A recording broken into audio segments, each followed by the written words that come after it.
Bonjour à tous, c'est le dernier Vienne Éco déjà de cette première saison et pour l'occasion nous avons voulu nous attaquer à un monument, le marché de Vienne qui réunit chaque samedi près de 200 exposants sur 3 km.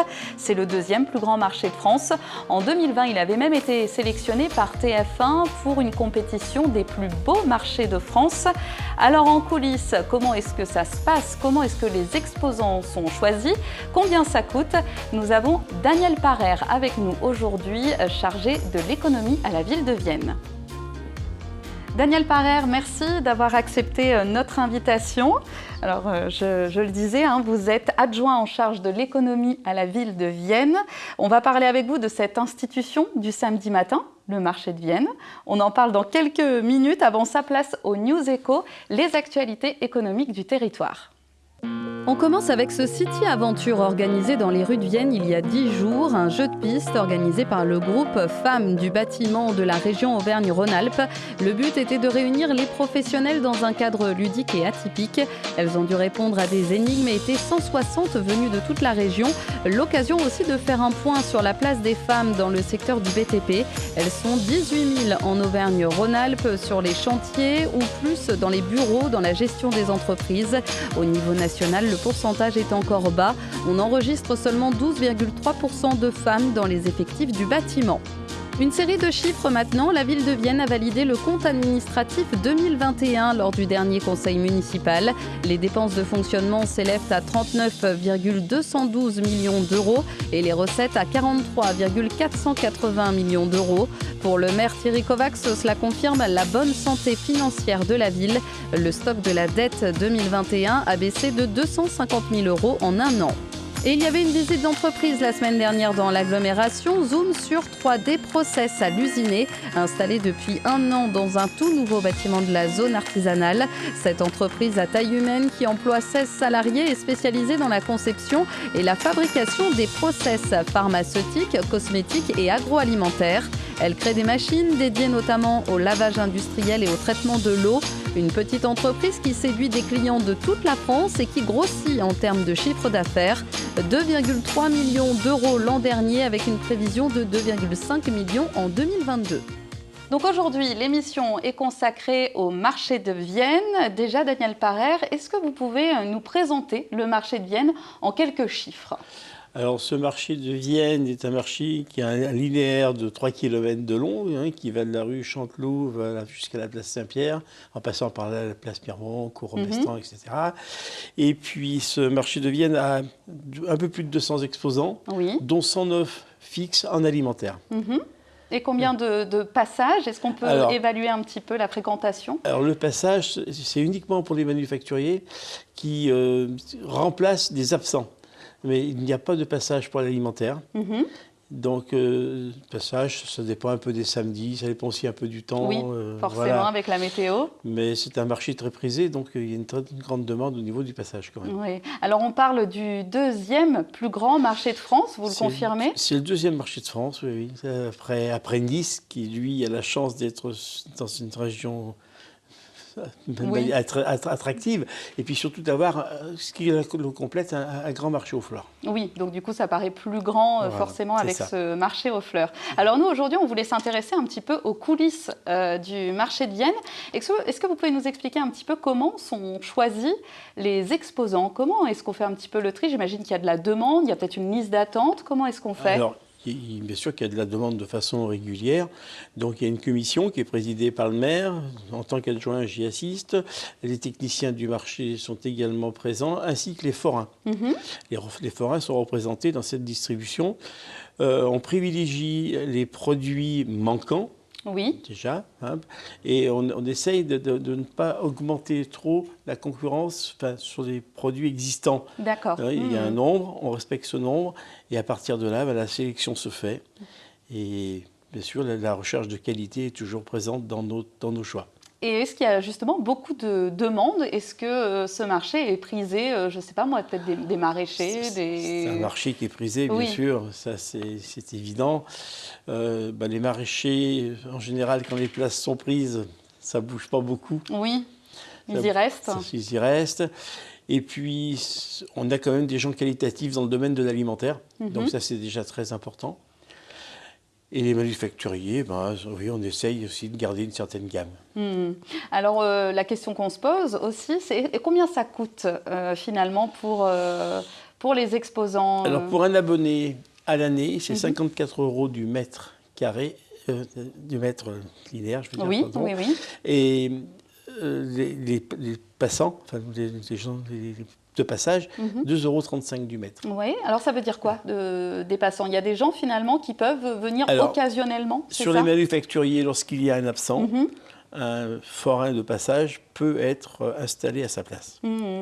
Alors, c'est difficile peut-être d'évaluer les retombées économiques de ce marché, mais je ne sais pas de ce que vous entendez peut-être auprès des exposants, auprès des forains, s'il reste encore, c'est qu'il y a des retombées. On parlait du nombre de visiteurs, ça fait quand même du passage. Disons que Vienne a quand même 200 000 visiteurs par an, plus les visiteurs du festival de jazz. Oui. Et plus le quotidien, la clientèle du marché vient depuis très très longtemps. Le samedi matin, c'est 20 000 personnes. Le samedi matin, sur un petit marché, c'est 20 000. C'est le premier événement viennois sur l'année. C'est très attractif. Et ça se répand aussi sur les commerces fixes. C'est toute une attractivité de la clientèle qui est amenée par ce marché. Oui, oui. Et en plus, on a parfois, même très souvent, très régulièrement, des visiteurs de renom. Je pense à nos chefs Alors, nos chefs, du territoire. Notamment Patrick-Henri Roux et Philippe Girardon, qui a une émission de télévision nationale. C'est un des premiers endroits où ils amènent leur émission, où ils se font suivre par les télés.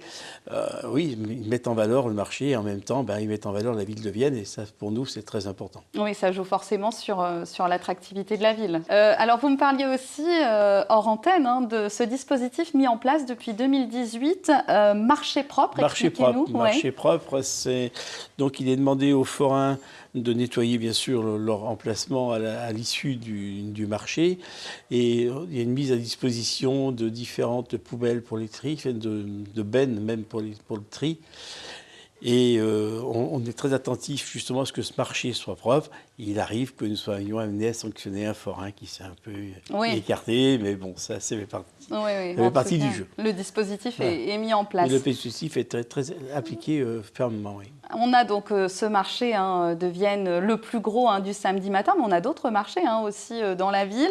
Alors, si je ne me trompe pas, donc le mardi matin à Estresin, le mercredi matin, place Mirmont et quartier de Lille, le vendredi, place Mirmont et avenue Berthelot, et donc le dimanche matin, place Mirmont pour l'alimentaire uniquement. Comment est-ce que ça marche pour ces autres marchés, ces marchés annexes? Est-ce que les exposants du samedi matin peuvent faire les autres, ou est-ce qu'il y a une liste aussi Non, pour certains, ils sont sur d'autres marchés. Et d'autres non. Des fois, on a un manque et on fait appel à un forain candidat pour prendre une place sur un produit manquant et qui peut intéresser. Ça peut être aussi une première marche pour accéder au gros marché. Oui, bien sûr. Ouais. Et puis, il y a du monde aussi qui passe les autres matins dans Vienne. Je crois qu'ils marchent tous bien. Oui. Alors, est-ce qu'il y a aussi des perspectives de développement pour ce marché de Vienne? Est-ce que vous comptez peut-être l'agrandir? Ou alors, comment est-ce qu'il pourrait évoluer dans les prochaines années? Déjà par le qualitatif. L'aménagement actuel est... Parce qu'on a aussi des projets de réaménager les cours. Oui. Donc petit à petit, ces marchés seront en fonction de ces réaménagements. Modifiés, forcément. Modifiés, aménagés, améliorés. Voilà, mais je pense qu'on ira plus vers du progrès que l'inverse.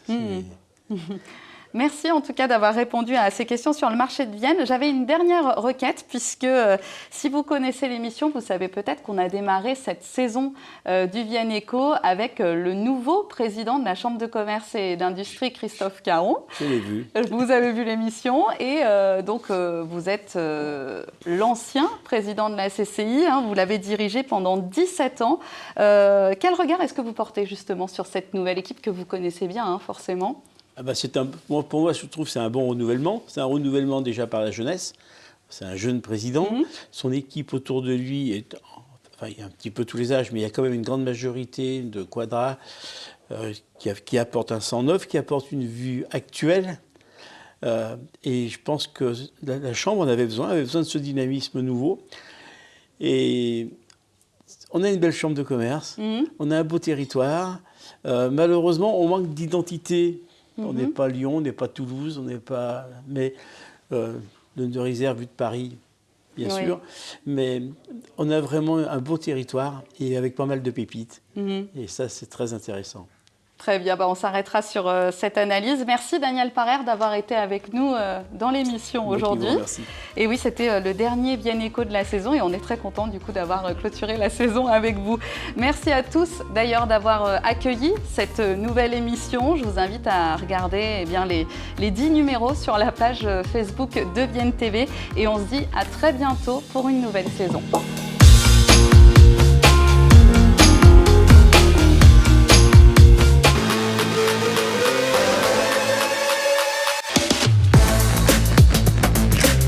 Generali, nous sommes là pour vous.